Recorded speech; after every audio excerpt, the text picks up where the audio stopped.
Raditu billahi rabba wa bil islami dina wa bi Muhammadin nabiyya wa rasulah. Kepada yang terhormat Bapak Khairul Jamal, Sarjana Agama selaku Kepala Sekolah SMP Muhammadiyah 4 Depok. Pada yang terhormat Ibu Lisda Naim, Sarjana Pendidikan selaku Waka Kurikulum SMP Muhammadiyah 4 Depok.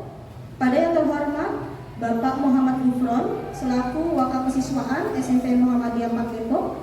Dan yang saya hormati teman-teman sekalian yang bersedia hadir di ruang yang penuh berkah ini. Amin ya rabbal alamin. Izinkan saya untuk menyampaikan tentang diseminasi budaya positif. Tadi melanjutkan apa yang sudah Ibu Rizika sampaikan. Baik, belum apa-apa udah pertanyaan pemantik. Tapi biar makin semangat, boleh nggak saya pantun? Boleh ngomong cakep? Ya, meskipun saya udah cakep, terima kasih. Main bestayul kayaknya seru. Bubanak makan kedondong. Ayo Bapak Ibu, kita semangat dong. Tepuk tangan untuk diri kita semua. Terima kasih. Supaya Bapak Ibu bisa menjawab pertanyaan pemantik saya penuh dengan semangat. Baik, di sini ada pertanyaan sebenarnya permasalahan ini ada di lingkungan sekolah kita. Cuma ini hanya gambarannya saja di sekolah yang lain. Ibu Ambar, guru wali kelas 2A di SD Pelita Hati, sedang bingung menghadapi ulah salah satu murid di kelasnya, Doni. Beberapa anak di kelas 2A telah datang padanya dan mengeluhkan Doni yang seringkali meminta bekal makan siang mereka dengan paksa. Jika Anda menghadapi situasi seperti Ibu Ambar, maksudnya di sini jika Bapak Ibu menghadapi situasi seperti Ibu Ambar, apa yang mungkin Bapak Ibu lakukan? Dan menurut Bapak Ibu sekalian, kira-kira apa ya alasan Doni melakukan hal itu? Mungkin bisa kita temui di lingkungan sekolah kita. Ada beberapa permasalahan juga pada anak-anak, kadangkala tidak hanya berkaitan dengan sosok Doni ini meminta bekal makan siang. Bisa jadi ketika ada anak yang belum mengerjakan tugas, dia meminta paksa temannya untuk menyalip ataupun istilahnya menyontek pekerjaan temannya gitu. Tapi dalam kasus ini adalah bagaimana pendapat Bapak Ibu kalau Bapak Ibu seperti Ibu Ambar? Kemudian mengapa kira-kira alasan Doni melakukan hal itu? Mungkin dari Bapak Ibu bisa menyampaikan apa ya kira-kira kalau Bapak Ibu seperti Ibu Ambar, tindakan apa yang dilakukan? Kalau kaitannya dengan disiplin budaya positif yang sudah disampaikan oleh Ibu Rizika, kira-kira yang dilakukan atau gini aja deh, yang biasa kita lakukan apa tuh? Boleh minta tolong untuk kesediaannya, Ibu Halila?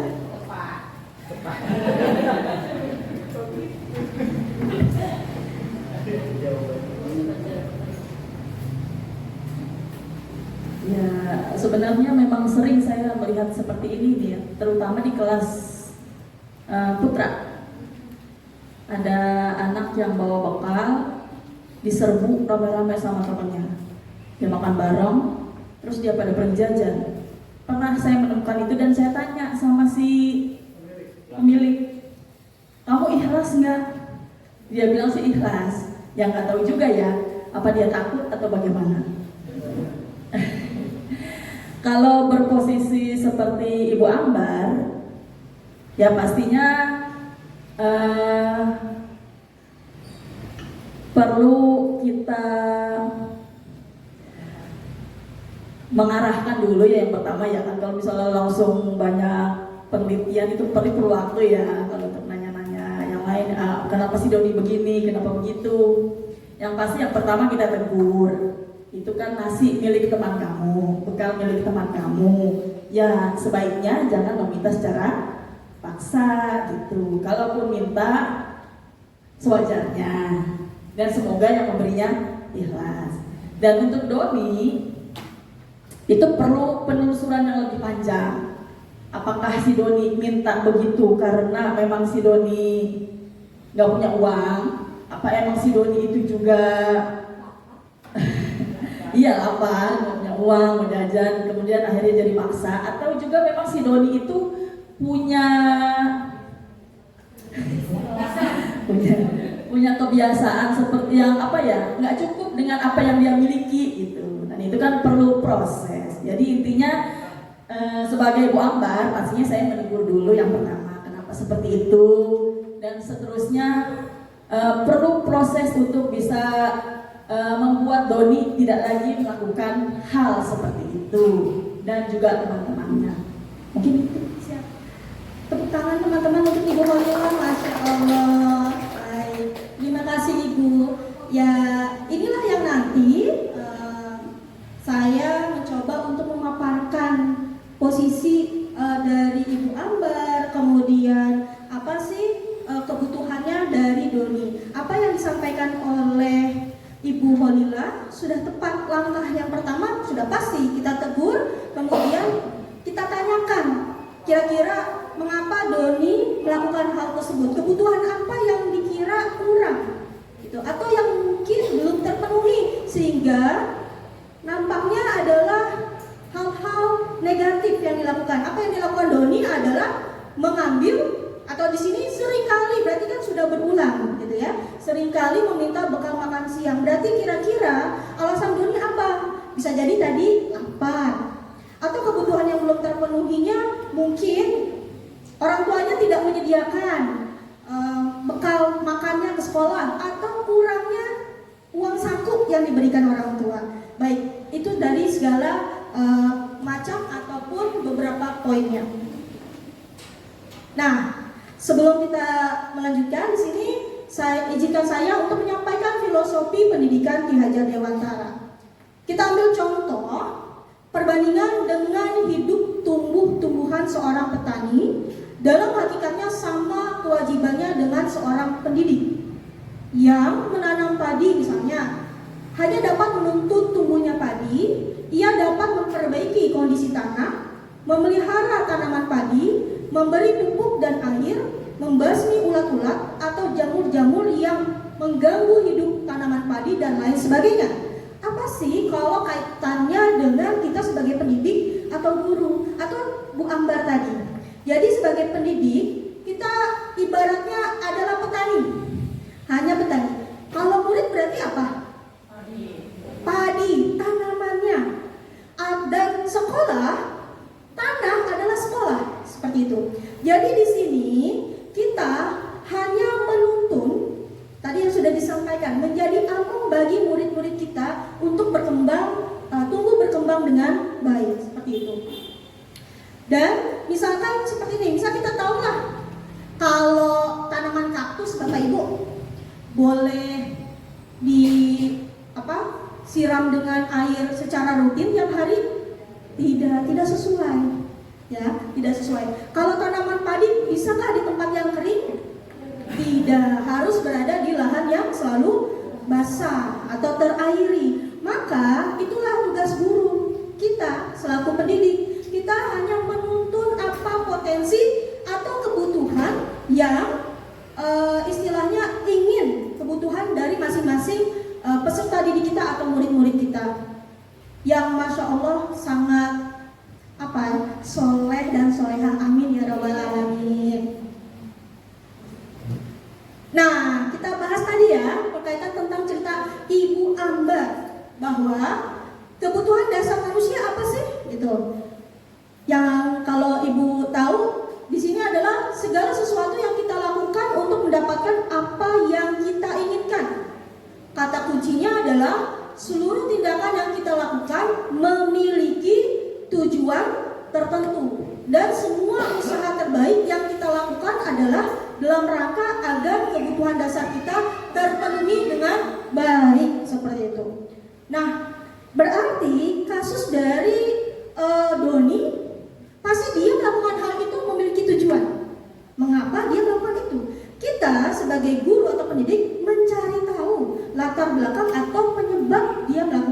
tersebut dengan nanti langkah-langkah apa yang bisa kita lakukan. Kadangkala, mohon maaf nih, saya bercermin pada diri saya sendiri. Misalnya ada anak yang seperti itu, saya langsung menyebut bahwa kok kamu berani-beraninya ambil bekal teman kamu.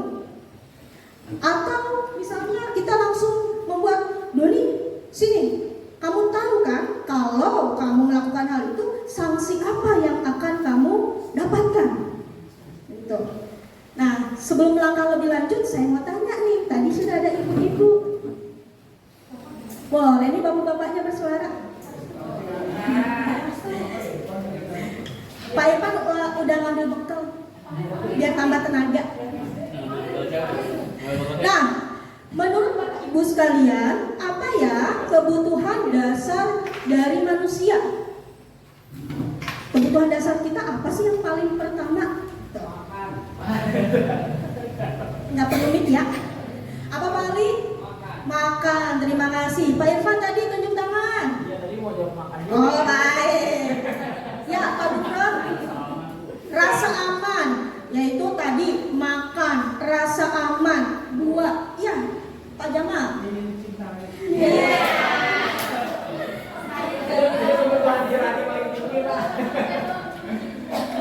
Saya secara pribadi ingin dicintai, kita semua juga ingin dicintai. Jawaban romantis ya. Kalau saya ingin dicintai. Baik Pak Ali. Jawaban romantis. Ya, kalau dari kasus Doni, pengennya kebutuhan apa? Makan. Kebutuhan dari sandang, pangan, papan. Kebutuhan paling utama, primer yang lebih dulu. Ya, jadi sandang berarti apa yang pakaiannya harus terpenuhi. Pangan, makannya. 4 sehat, 5 apa aja dah. Mau dia berimbang. Kemudian papan, yaitu rumah hunian yang bisa melindungi dari panas dan hujan. Oke, kita yang kedua tadi. Kemudian rasa aman, iya betul. Menurut saya, mungkin juga teman-teman kita bisa saling berbagi karena di sini saya bukan narasumber yang apa ya istilahnya profesional dan kualifikasi ya gitu untuk menyampaikan. Tapi kita saling berbagi saja karena di sini adalah sharing. Kalau yang rasa aman yang didapatkan anak dari rumah adalah lingkungan keluarganya yang bisa memotivasi, yang bisa menyemangati, yang bisa memenuhi segalanya. Dari apa? Afeksi, kasih sayang, gitu. Proteksi, perlindungan, ekonomi udah utama. Kebutuhan dasarnya tadi ya, dari kebutuhan primer. Bagaimana ketika anak sampai ke sekolah? Apakah anak tersebut mendapatkan rasa aman seperti yang didapatkan di rumahnya, gitu? Tadi kalau Doni, menurut kawannya Doni, dia nggak merasa aman di sekolah. Karena apa? Ketemu si Doni yang suka ambil bekal makan siang, gitu. Nah, bagaimana lingkungan sekolah bisa menerapkan budaya positif yang timbul dari dalam diri siswa tersebut? Jadi istilahnya guru hanya membimbing kembali, mengingatkan kembali. Sebenarnya tadi yang disebutkan adalah dari Ibu Rizika bisa kita lakukan dari dalam diri sendiri seperti itu. Kemudian yang ketiga adalah rasa dicintai dan mencintai. Bagaimana Bapak Ibu? Di rumah dia sudah, Masya Allah, diucuk-ucuk gitu ya. Biasanya kalau anak-anak mah, ih kamu ganteng banget sih, ih kamu cantik banget. Udah dapat di rumahnya, atau sebaliknya mungkin ya, di rumahnya tidak dapat, dia butuh perhatiannya di mana? Di sekolah. Dia ingin merasa dicintai oleh temannya. Dia ingin dicintai oleh guru-gurunya. Maka ada beberapa murid, mungkin Bapak Ibu pernah deh ya menghadapi gitu. Apa? Cari perhatian.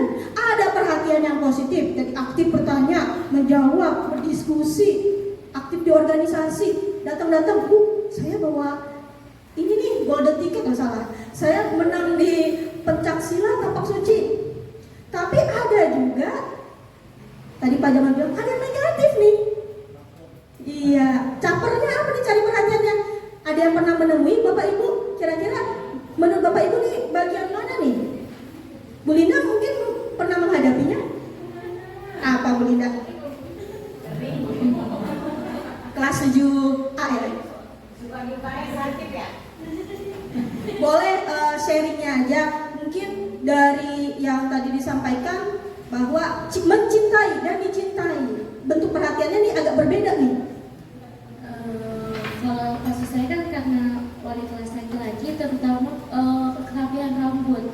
Nah, banyak orang tua yang bilang lebih nurut sama Bu Linda gitu. Mungkin kurang bahasanya. Anak-anak sebenarnya kayak kelas 7A ada satu pesan ini, kalau dibilangin dengan secara lemah lembut, dia langsung mau dipotong, kadang-kadang iya mau ibu temenin gitu kan. Merasa ingin dicintai sama Bu Linda. Makanya ini diperintahin saya tapi nggak ada mau ditemenin atau apa gitu. Jadi sebenarnya anak-anak ya butuh dicintai. Oke, terima kasih Bu Linda Safira. Baik, terima kasih sudah berbagi pengalamannya. Kalau saya sendiri mencintai anak dicintai ya. Dia mencintai Bu Linda sebagai sosok seorang ibu yang penuh dengan perhatian. Insya Allah guru-guru di SMP Muhammadiyah 4 Depok, tepuk tangan untuk kita semua ya. Kalau saya pernah menghadapi ini pas pembagian rapor. Apa tuh?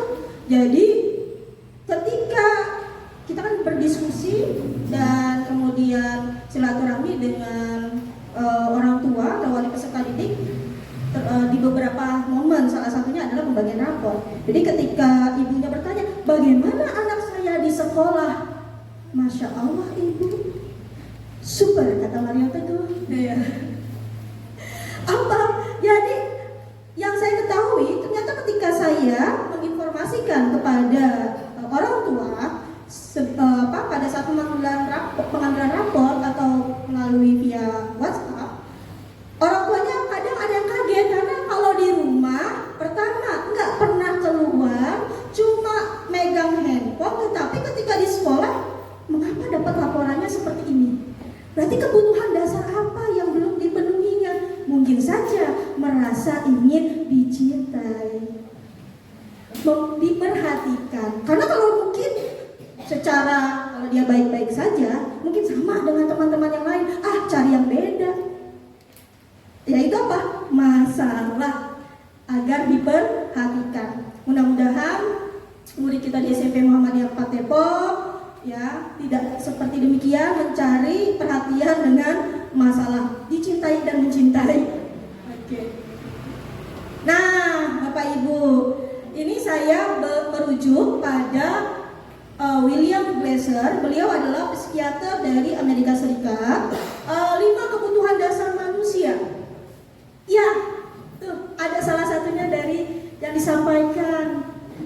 Yang paling pertama adalah kebutuhan hidup, ya, kebutuhan bertahan hidup. Tadi yang Doni sampaikan dia lapar, salah satu kebutuhannya. Kemudian ada cinta dan kasih sayang, penguasaan, kebebasan dan kesenangan.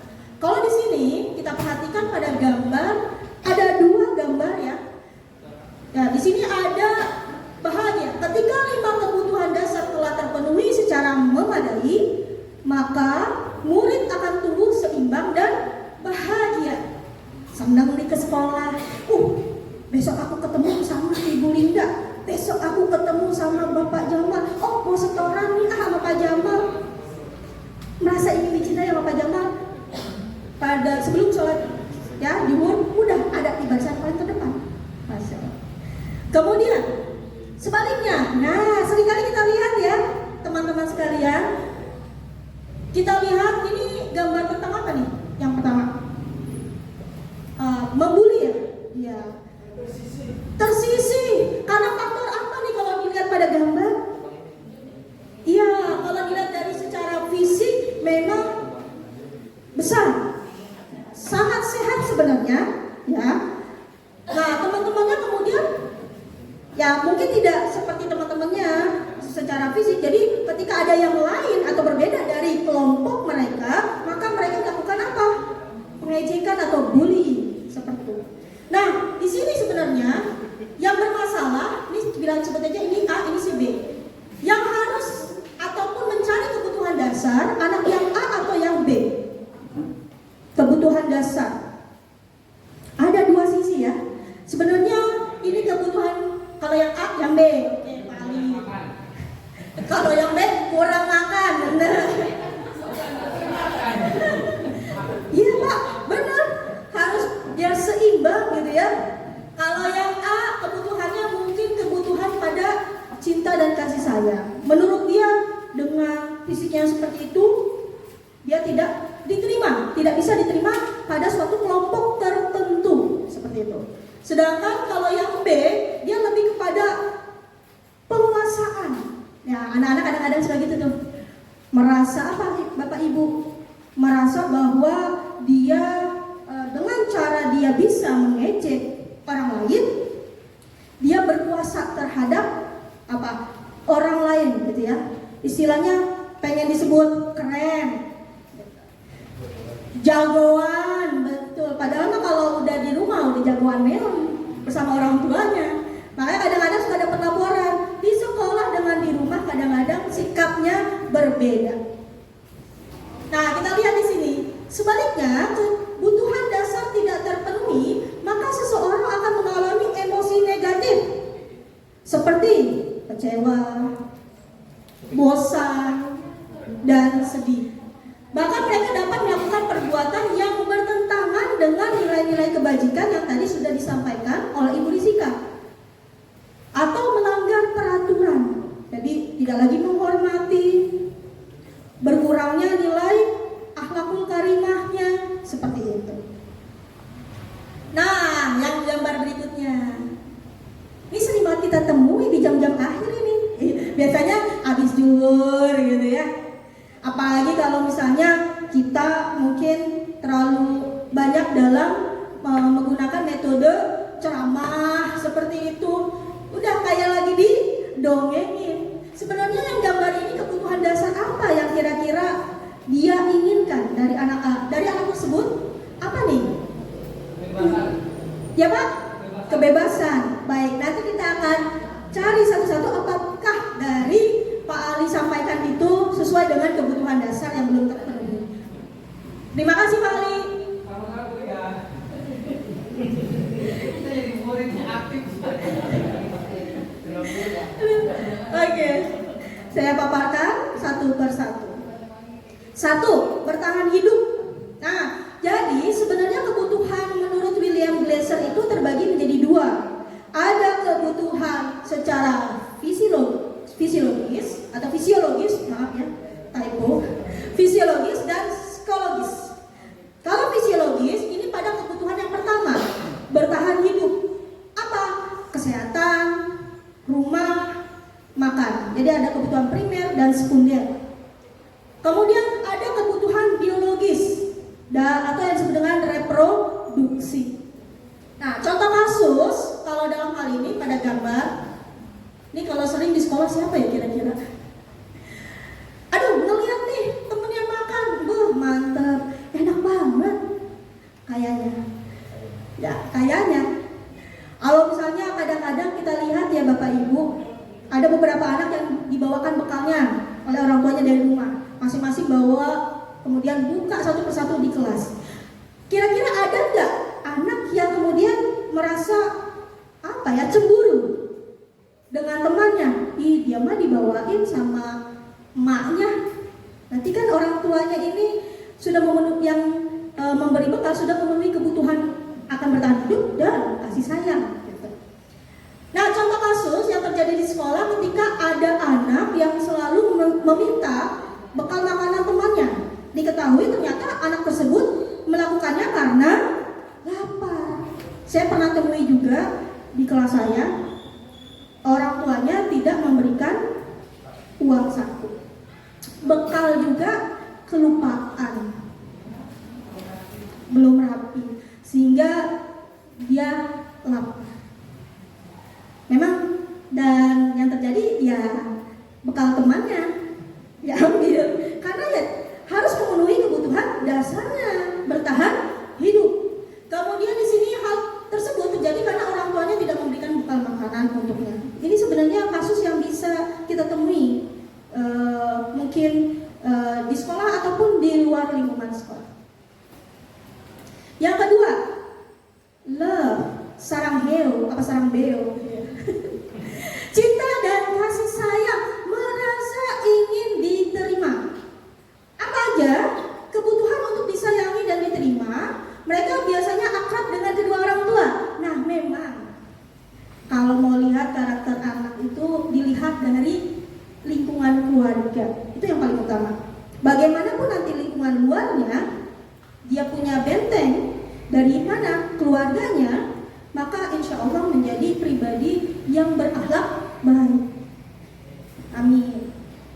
main games.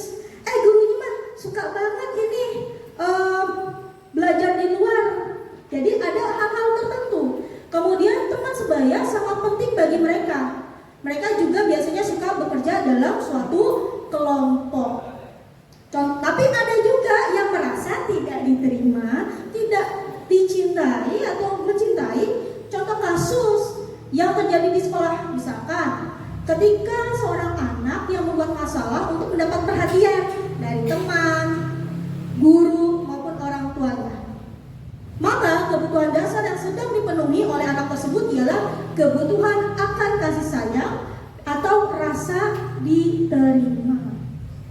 Kalau kemarin pengambilan raport kelulusan, salah satu murid saya meminta ibunya yang mungkin sibuk sekali untuk hadir, karena sebelum-sebelumnya pada saat pengambilan raport orang tuanya tidak hadir, diwakili oleh orang lain. Nah, dia cari perhatiannya dengan apa?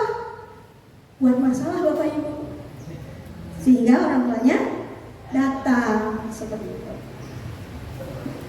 Yang ketiga, penguasaan. Di sini kebutuhan pengakuan atas suatu kemampuan. Apa ciri-cirinya? Biasanya keinginan untuk dianggap berharga, diakui, bisa atas prestasi dan keterampilan.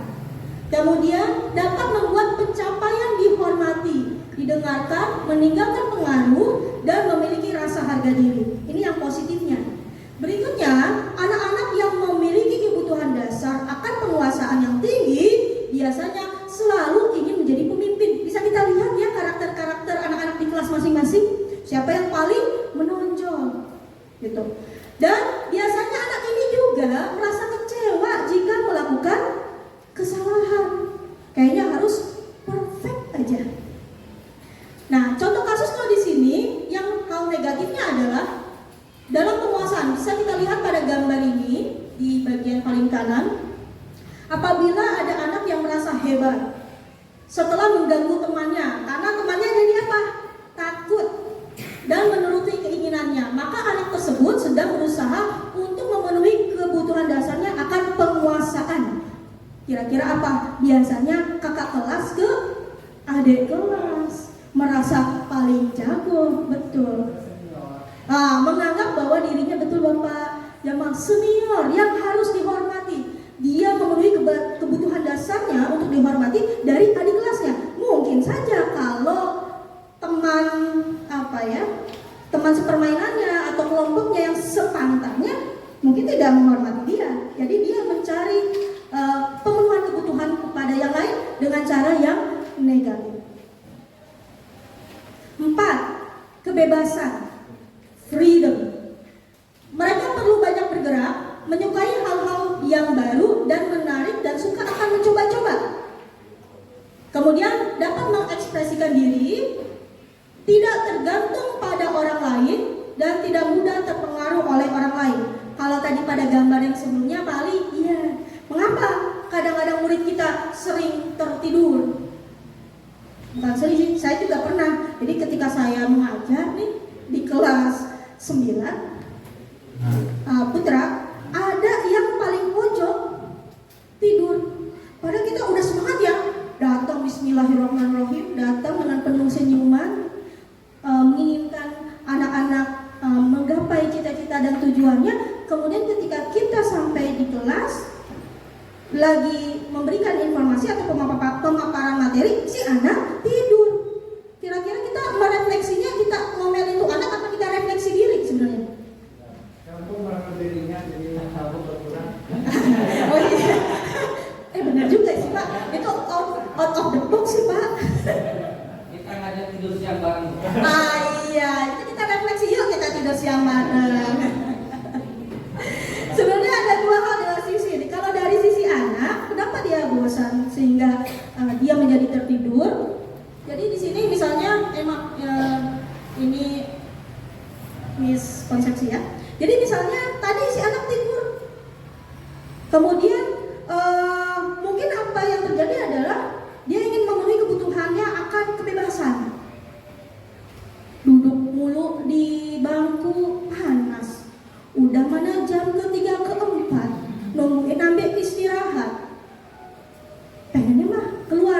cara apa?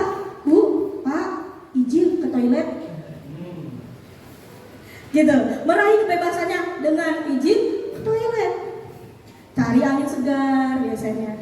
Kemudian, bagaimana sebagai kita seorang guru, kalau saya mungkin merefleksikan diri saya, meskipun hanya satu, tapi mungkin saja di kelas yang lain ada nantinya, oh ini anak apa kebutuhan dasar yang belum terpenuhi gitu. Kemudian kira-kira apa yang harus kita lakukan? Mungkin metode belajar saya yang harus lebih bervariatif, mungkin tidak sesuai. Maka sebagai guru harus bisa memenuhi kebutuhan anak-anak tersebut.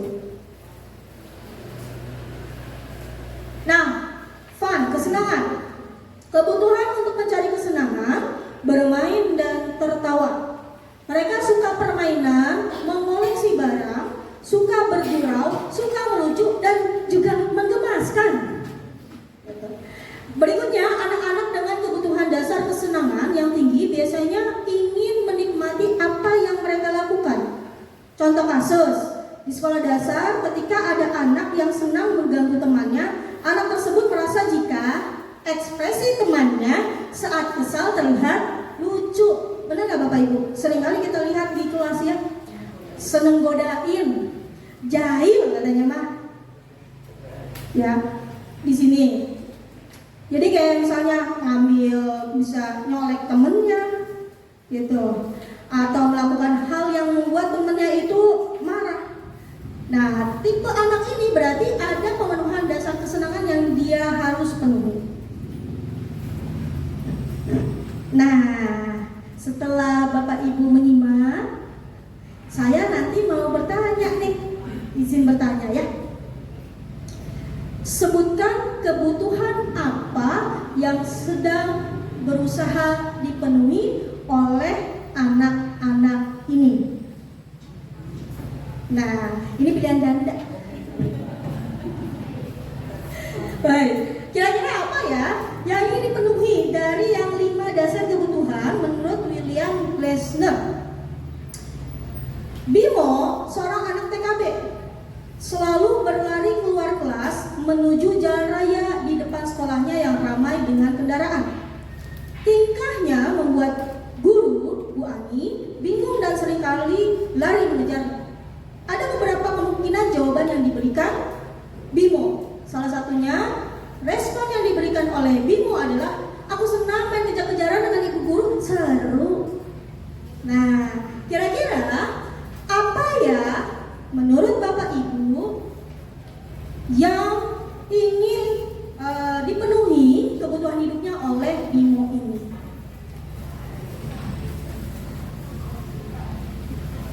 Diperhatikan baik-baik. Ada A, kesenangan, B, kebebasan, C, cinta dan kasih sayang, D, penguasaan.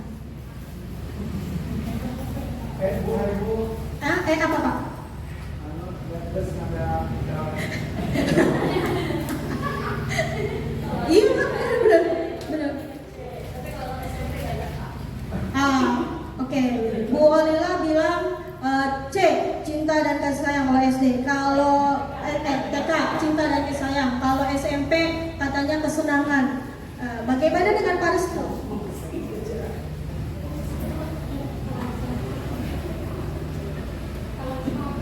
Kalau saya buat kesenangan aja kayaknya, karena masih anak TK. Terima kasih Bapak. Baik, kita lihat ya. Di sini kata kuncinya sebenarnya bukan pada TK, dia TK, SMP atau SMA. Kata kuncinya adalah aku senang main. Sebenarnya ini juga bisa disampaikan sama anak SMP atau SMA. Bapak Ibu, aku main dulu, mau mana? Ke rumah temen, biasanya gitu. Aku senang main kejar-kejaran dengan ibu guru, seru. Berarti di sini adalah kebutuhan pada kesenangan seperti itu. Meskipun pengennya mah dia caper kayak ibu gurunya, maksudnya gitu ya, pengen merasa dicintai sama ibu gurunya. Bu, ayo kejar saya. Kalau lari aku tangkap gitu. Oke, yang kedua. Yang kedua siap-siap ya Bapak Ibu. Nanti kalau misalnya bisa menjawab, insya Allah mendapatkan umroh dari Pak Sahri ya. Jangan lupa nanti nagih ke Pak Sahri. Ya. Kalau nggak ke Pak Sahri, langsung aja ke Pak Ali. Minta tiket umroh apa haji. Amin. Amin ya rabbal alamin. Amin. Next. Dinda seorang anak kelas 3 SD, begitu tiba di rumah sepulang dari sekolah, menangis dan mengadu pada ibunya bahwa dia benci pada ibu. Kemudian pada siapa? Pada ibu guru maksudnya. Aku bosan, masa belajarnya cuma gitu-gitu aja, dengerin ibu guru aja. Itu kita ibaratnya anak TK ya. Kira-kira nih Bapak Ibu, apa sih kebutuhan yang ingin didapatkan dari Dinda? Tadi Ibu Lila sudah, Bapak Restu sudah. Mungkin dari sisi mana nih yang belum? Boleh Bapak Ibu? Baik Pak. Salah satunya menggunakan kata kunci.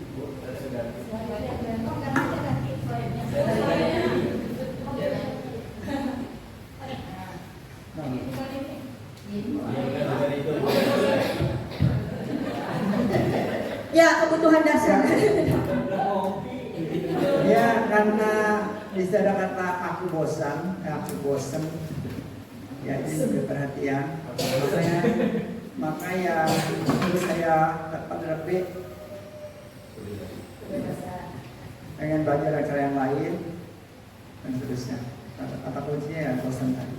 Bosan. Terima kasih Bapak Jamal. Ya, salah satunya adalah dari kata kunci bosan. Ya, berarti ingin adanya kebebasan. Berarti kita harus jadi seorang pendidik atau guru. Baiknya setelah akhir pembelajaran kita melakukan refleksi. Dengan cara apa? Tanya saja langsung kepada murid.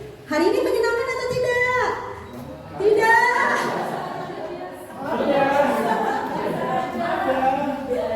Ya kalau ada gurunya biasanya menyenangkan Bu, menyenangkan Pak.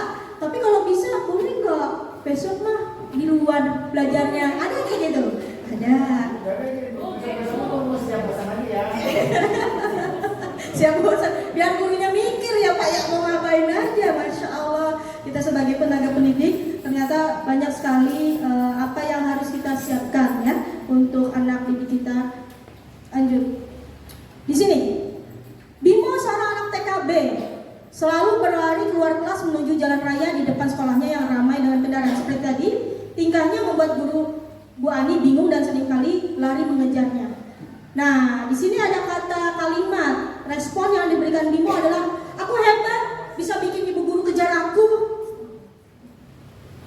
Nah, kira-kira kebutuhan dasar Bimo yang ingin dipenuhi apa kira-kira? Aku hebat kan bisa bikin ibu guru kejar aku. Anu saya.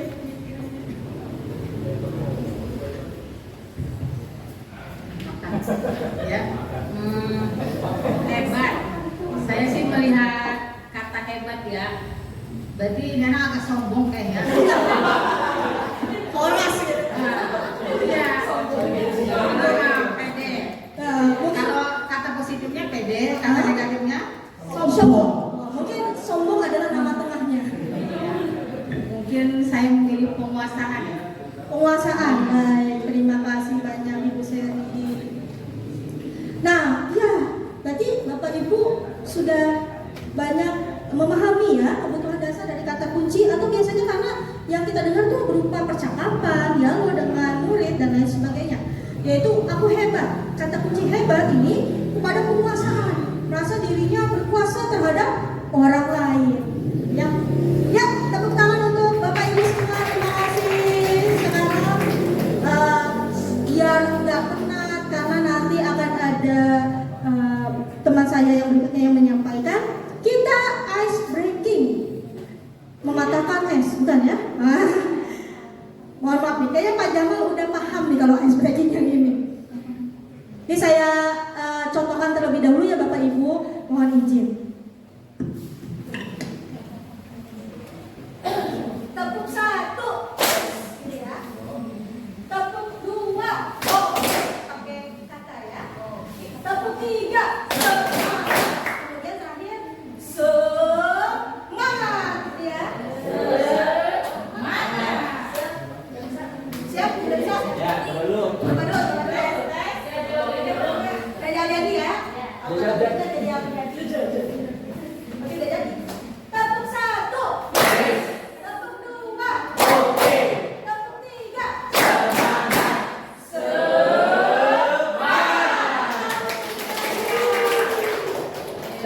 B.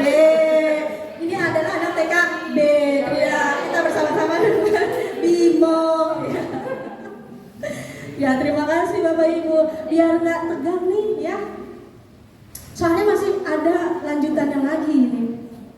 Semoga Bapak Ibu masih bisa bertahan di sini bersama saya dan teman-teman. Oh maaf ya, kebutuhan dasar kebebasan. Mari kita keluar ya, Pak Ali. Belajar di luar. Oke.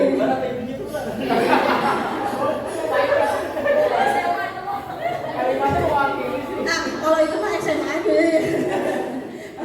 Keceplosan tuh.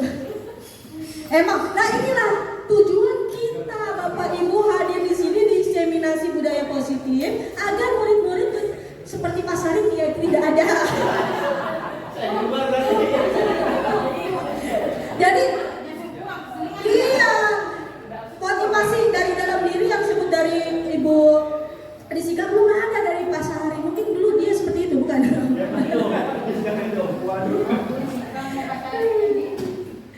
Oke. Baik, semangat ya, masih semangat Bapak Ibu.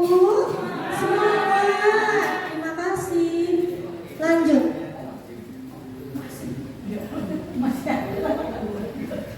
Baik.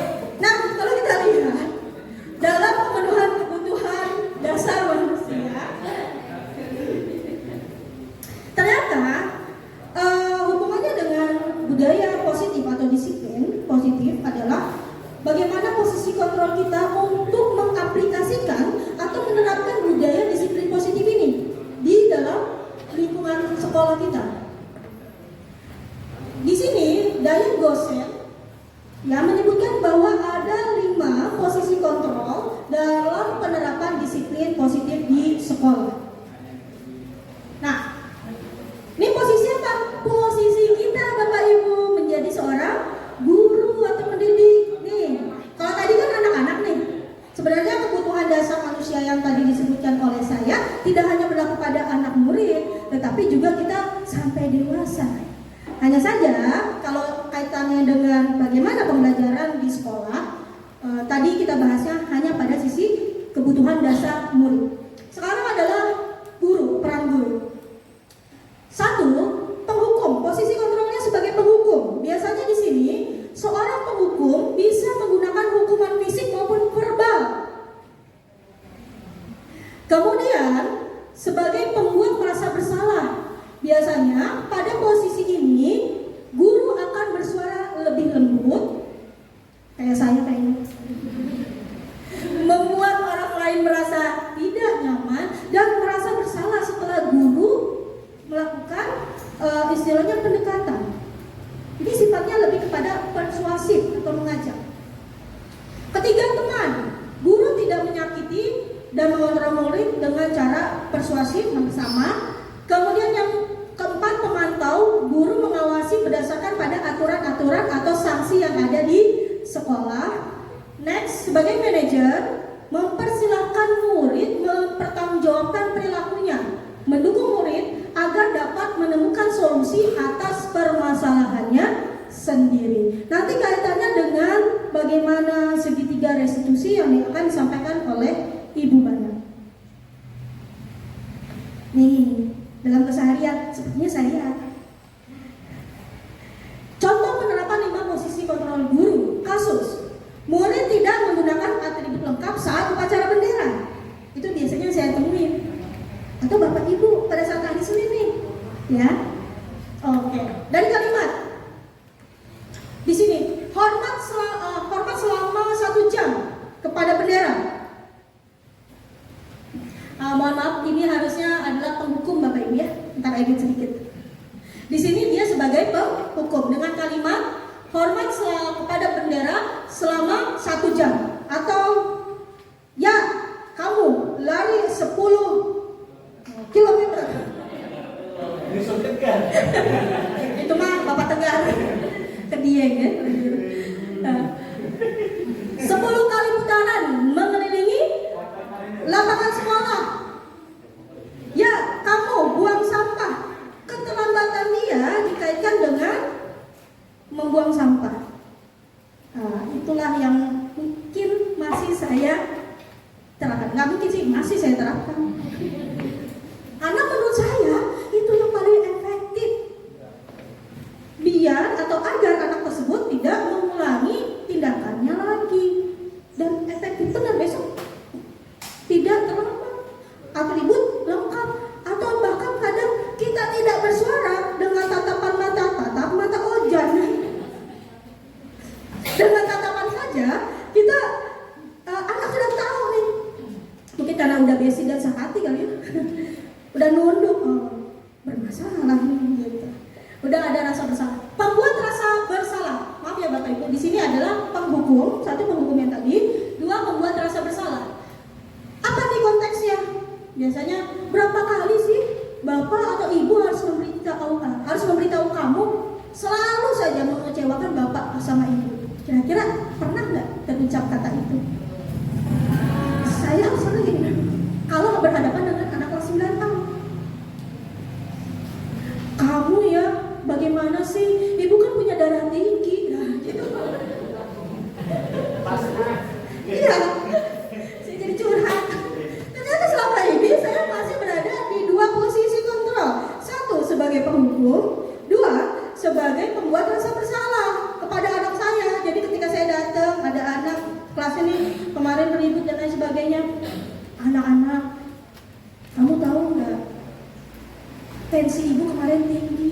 Dan ternyata disampaikan loh anak-anaknya kepada orang tuanya, Bu, kemarin katanya Bu Rika tensinya tinggi. Gara-gara apa? Gara-gara kelas kita bandel banget gitu. Untuk membuat rasa bersalah. Yang ketiga, teman. Mungkin posisi ini sebenarnya ada dua sisi, yang positif dan negatif ya Bapak Ibu. Kalau posisi positif, kita posisinya sebagai teman, itu sebenarnya bisa membuat anak itu apa ya? Kita apa yang kita sugesti, apa yang kita berikan, bentuk sugesti yang kita berikan, sugesti positif. Jika kita berposisi sebagai teman, insya Allah akan sugesti itu diterima dengan baik, nggak mental. Tapi ketika ada yang bagian negatifnya, kalau kita pada teman, apa contohnya? Ayo dong, ikuti aturan sekolah, tolong bantu ibu sekali ini, ya sudah tidak apa-apa, lain kali jangan berbuat seperti ini lagi ya. Nah, kira-kira gimana tuh? Kalau ada murid modelannya seperti Atta, iya Atta, besok jangan gitu lagi ya. Ayo, tolong bantu ibu.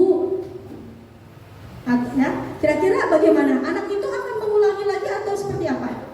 Bapak Ibu, akankah dia mengulangi lagi kesalahan dia yang sama? Mengulangi lagi ya.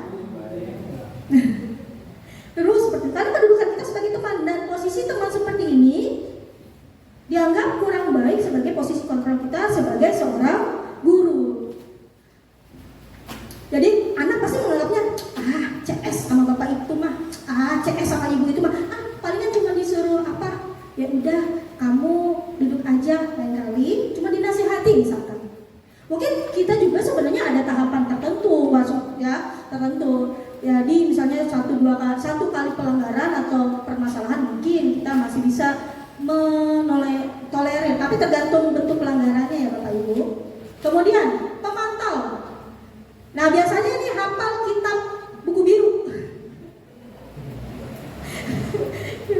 Buku biru apa? Atau aturan-aturan yang ada di sekolah. Seorang guru sebagai pemantau, kamu sudah melanggar peraturan sekolah, kamu tahu konsekuensinya. Besok kamu sudah harus membeli dan memasang atribut dan jangan diulangi lagi. Misal, kamu tidak mengerjakan tugas, tidak mengumpulkan tugas, dikurangi berapa poin? 5 poin misalkan.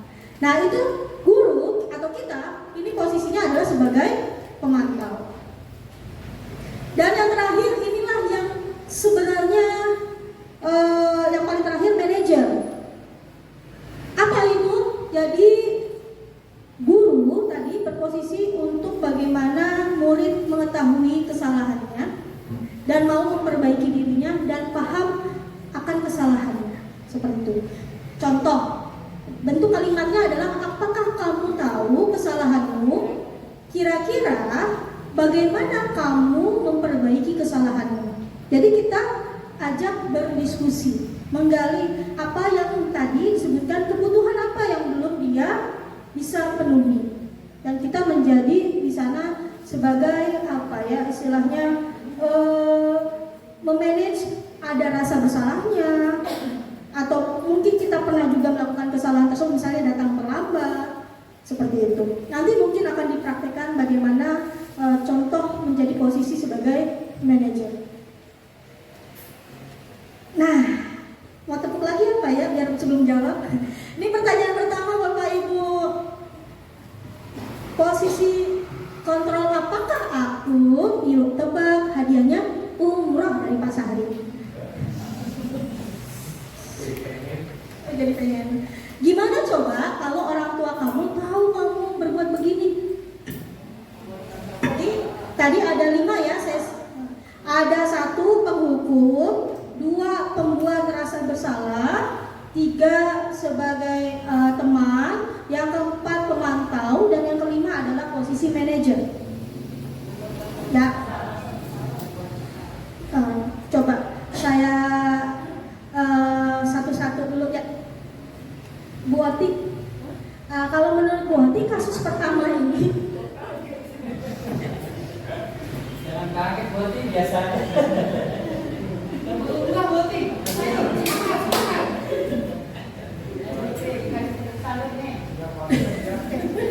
gimana coba kalau orang tua kamu tahu kamu berbuat begini? Kalau menurut Bu Oti, tadi kalau misalnya lupa saya balik lagi deh slide-nya. Nah, penghukum, pembuat merasa bersalah, teman, pemantau, atau manajer.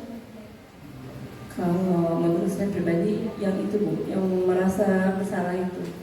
Oke, kalau menurut Bu Oti merasa bersalah. Kenapa menurut Bu Oti itu kenapa tuh merasa bersalah? Poinnya yang Ibu ambil. Ya diminta ngaca aja gitu, ngaca maksudnya kenapa sih begitu gitu, apa dari saya, kenapa saya pernah salah apa aja kayak gitu. Baik Ibu, terima kasih. Tepuk tangan teman-teman buat Bu Oti. Terima kasih jawabannya. Ya berarti Masya Allah udah pada hebat-hebat ya Bapak Ibu. Iya dong, iya mantap. Bapak Guru Doski 4 mantap ya. Betul-betul sekolah benar. Kita belum deh ya jargonnya. Oke. Gimana coba kalau orang tua kamu tahu kamu berbuat begini? Iya, dengan kalimat. Gimana sih? Pertama, kalau kamu, jadi kita membuat posisi anak itu merasa bersalah terhadap apa yang sudah dia lakukan. Apakah nanti anak tersebut akan mengulangi lagi? Bisa jadi karena tidak ada solusi yang diberikan. Gitu. Kemudian, kedua, posisi kontrol apakah aku? Ayo ingat tidak bantuan ibu selama ini. Kira-kira posisi kontrol apakah ini? Ibu Yulia.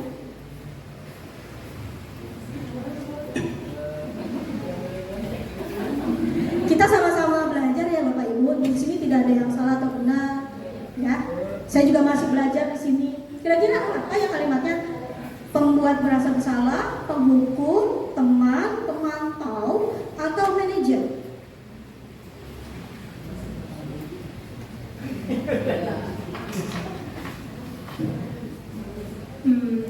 Dari gambaran di atas, untuk posisi kontrol kasus tersebut adalah ya tidak bantuan ibu selama ini. Itu sepertinya teman Bu. Teman. Soalnya sejajar sih maksud saya. Oh iya, teman ya, karena di sini ada kata kalimat. Iya. Ayat ingat tidak bantuan ibu selama ini. Artinya sudah ada interaksi sebelumnya. Maksudnya secara interaksinya ini akrab ya dengan ibu gurunya. Jadi ingat gak bantuan ibu selama ini? Bisa jadi ini memang lebih posisinya kepada teman. Kemudian yang ketiga, posisi kontrol apakah aku? Silakan Pak Alim. Kira-kira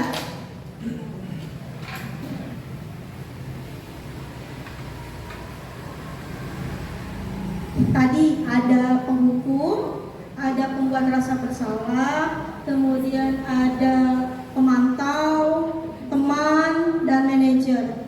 Kira-kira dari 5, dia dengan kalimat tersebut masuk kepada posisi kontrol apa nih guru kalau berkata seperti itu? Masuk ke posisi kontrol. Ada penghukum, ada pembuat rasa bersalah, ada teman, ada pemantau, manajer, pemantau. Oke, dengan kata kuncinya apa Bapak Ibu? Sanksi atau aturannya, gitu. Jadi dia mungkin sosok guru yang memahami kira-kira apa yang sanksi dari yang diberikan kalau murid tersebut melanggar. Sebenarnya ini posisinya tidak salah, ya. Kita memang posisi kita selalu mengingatkan karena baiknya seperti itu sebagai pemantau, seperti itu. Ingatkan kembali. Kemudian, nah yang terakhir kita mungkin sama-sama. Posisi apa kira-kira ini Bapak Ibu? Iya, manajer. Dan inilah yang ingin kita capai meskipun saya juga masih tahap pembelajaran. Karena posisi saya sepertinya masih dalam 4 posisi tersebut, tergantung situasi yang saya hadapi gitu. Lanjut. Nah, kalau ini patuhi aturan saya atau awas ya. Penghukum. Ya, penghukum seringkali yang mungkin tadi saya bilang lebih efektif dibanding yang lain. Tapi di sini kita sama-sama masih tahap memahami bagaimana nanti posisi baiknya ternyata manajer. Kenapa dalam posisi manajer ini nanti kita bisa anak tersebut sudah punya keyakinan dan nilai-nilai kebajikannya dan tidak akan mengulangi karena dari dalam dirinya sudah paham tentang apa disiplin itu, apa yang bisa dia terima ketika dia bisa sesuai dengan jalurnya dan budaya disiplin. Baik, terima kasih. Demikian pemaparan materi dari saya, kurang lebihnya mohon maaf. Terima kasih atas perhatian Bapak Ibu. Wassalamualaikum warahmatullahi wabarakatuh.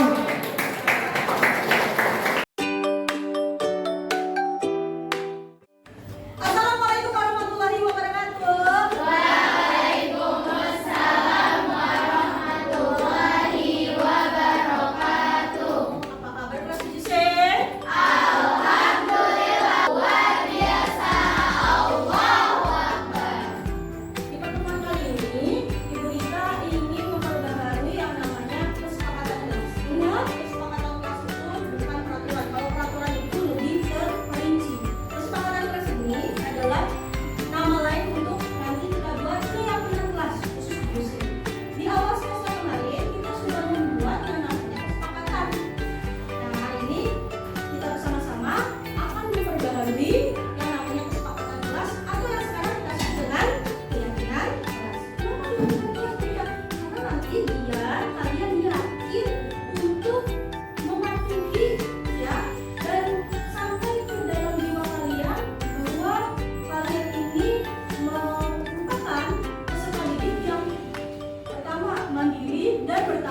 Agak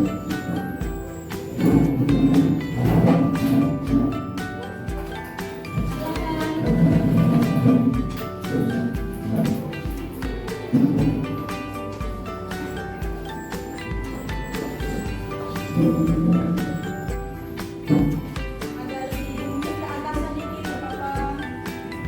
Ah, gitu. Nah, boleh ke belakang. Silakan. Barisan.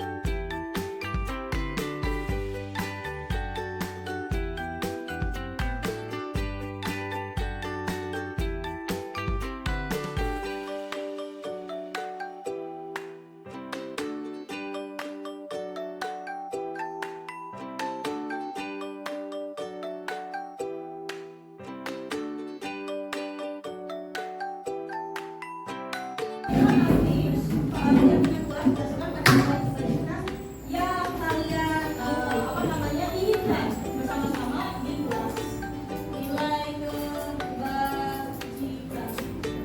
Ibu bisa bacakan ya? Ya. Oke. Boleh membawa kipas. Apa? Kenyamanan atau apa? Kenyamanan. Oke, berarti nilai kebajikannya kenyamanan. Tuh. Kemudian kedua, membayar uang kas tepat waktu dan jangan sampai telat bayar. Masalah ini sederhana nih, ya. Kira-kira apa? Tanggung jawab atau disiplin? Tanggung jawab. Oke. Tanggung jawab.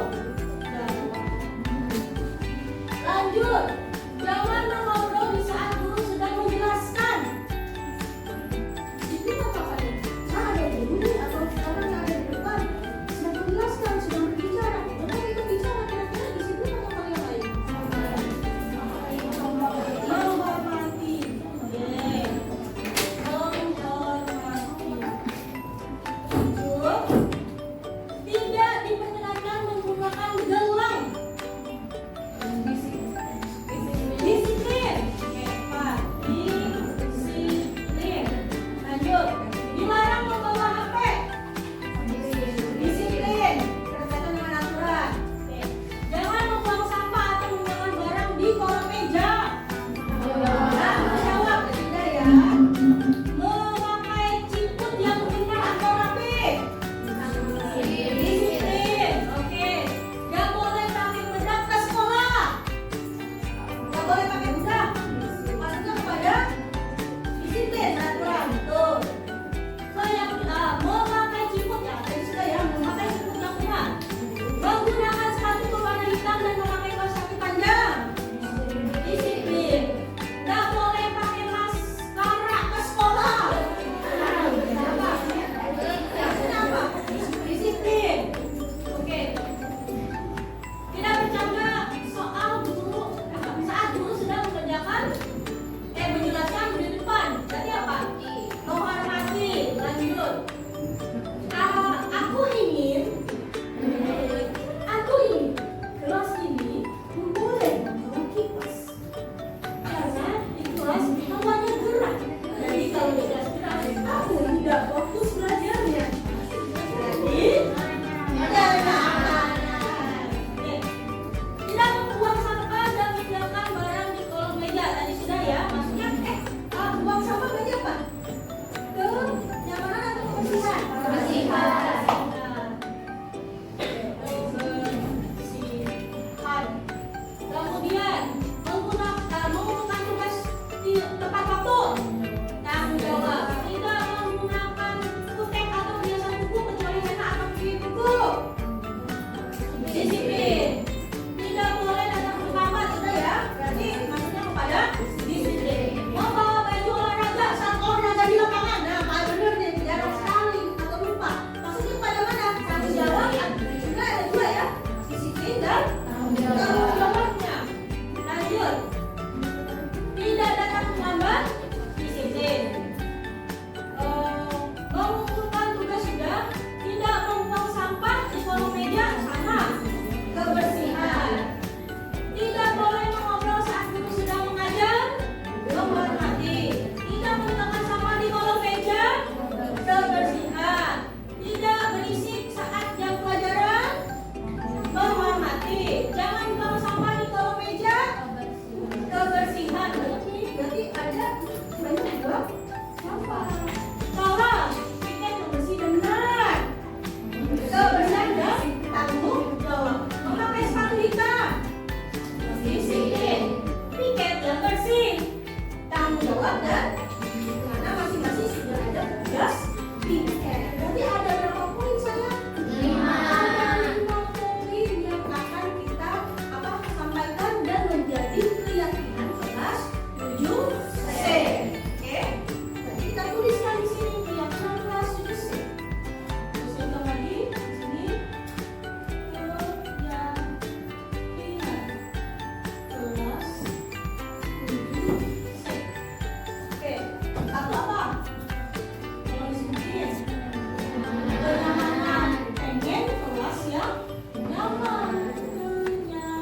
3